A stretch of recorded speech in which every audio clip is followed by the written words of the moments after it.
Okay, you're good. All Thank you. right. Thanks for watching that video, guys. I'm out here presenting on behalf of the Todd Krampitz Foundation.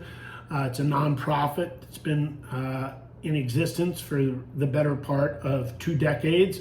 I've been serving with them for the better part of a decade. Their sole goal is to get everybody to say yes to organ donation. We're an official Run for a Reason cause for the Houston Marathon. That marathon you just saw I ran in costume, I did 3 times. At mile 10, I always questioned my sanity, wanted to throw up, break down crying, and pass out all at the same time. What I would encourage you to do is have this conversation with your parents. It's a very personal decision. In this country, we are an opt-in situation as opposed to most of Europe and other countries around the world where it's opt-out, meaning you're automatically an organ donor unless you designate yourself not. But in this country, you're not an organ donor unless you designate yourself to be. If you don't designate yourself to be, your family still has the ability to make you an organ donor if the unthinkable happens.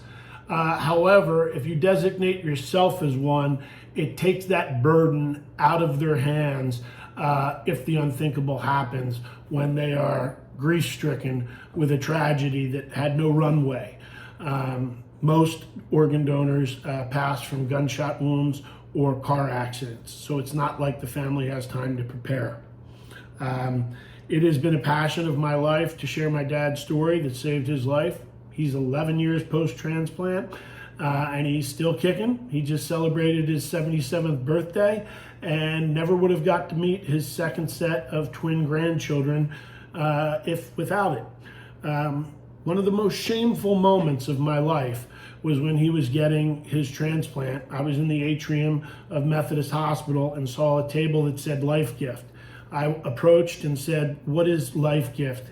This seems like it has to do with transplantation. My dad's getting a transplant. I'm the Houston Rockets mascot. What can I do to help? I can give you my own money. I can raise money. I can do promotions. I can speak." And they said, "This is great. Thank you. Are you an organ donor?" I said, "Of course." I remember getting my license in Philadelphia on my 16th birthday and checking the box. They said, "Can we see your license?" I pulled it out, and in fact, I didn't have the heart on it. And I wasn't an organ donor. Somehow along the way, I got bumped off, and they said, "Don't worry, it's a common problem, and it's more of an awareness issue." At that point in 2012, there was 2.9 million Texans on the registry out of 25 million.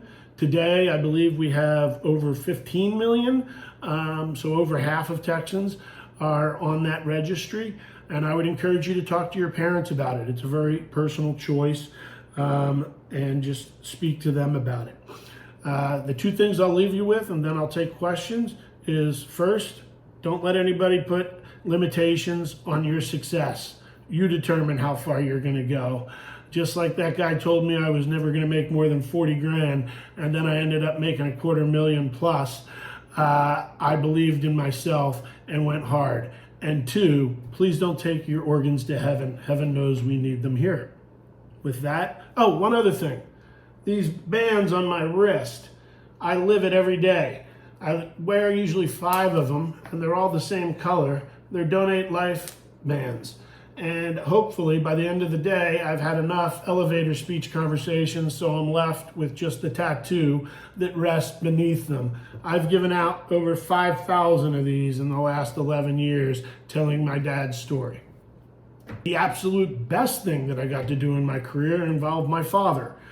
In 2012, my father was suffering from idiopathic pulmonary fibrosis, which is an unknown scarring and hardening of the lungs, non-lifestyle related, so not from smoking.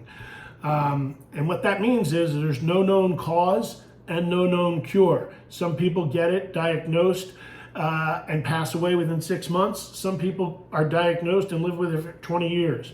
My dad had been dealing with it for about 4.5 years. I was out at my parents' house having lunch with him and my mom and my first set of twins, who were then 3, and he could barely get through a sentence. And I metaphorically wrestled his doctor's numbers away from him and called his doctors. Dads Old school dads don't always like to listen to their sons, but I called his doctors and they said get him to the ER immediately once I told him his oxygen levels.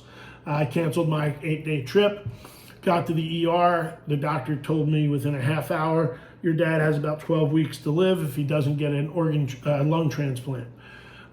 Within a week, he got on the transplant list. The way to do that is based on 2 criteria and 2 criteria only.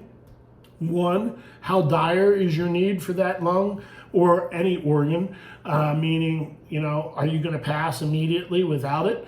And second, how good is your overall health? They don't want to give, lungs to somebody that's going to die of a heart attack next week.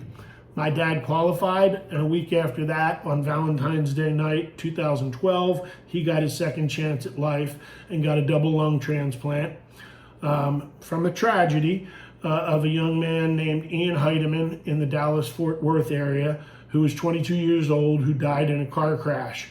But 3 years prior, due to his forward-thinking selflessness, registered to be an organ donor, and he saved 5 lives. We keep in touch with the Heidemann family on a regular basis. They've come out to support our efforts in getting people to be organ donors. And with that,